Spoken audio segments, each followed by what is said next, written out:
শীতকালে এলে বাজারে বহু বডি অয়েলের আনাগোনা শুরু হয়ে যায়। সমদা, আপনি যদি একটু এটা বলে দেন যে বডি অয়েলের প্রকৃত কার্যকারিতা কি? আমরা বডি অয়েল প্রত্যেকেই ইউজ করি, অন্ধের মতো ব্যবহার করি। আমরা যে বডি অয়েল ইউজ করছি তাতেই তিনটে জিনিস আমাদের পাওয়া উচিত। প্রথমত হচ্ছে শীতের রুক্ষতা দূর করে স্কিনের মধ্যে আর্দ্রতা ফিরিয়ে আনতে হবে।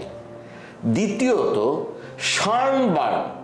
সানবার্নকে নষ্ট করতে হবে, করে আমার স্কিনের যে কালার, সেই অরিজিনাল কালার, তার মধ্যে উজ্জ্বলতা নিয়ে আসা, এই দুটো কাজ।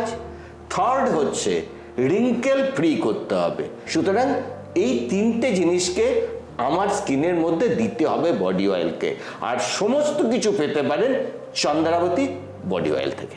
তোমাতেই ভালো লাগা সম্পূর্ণ।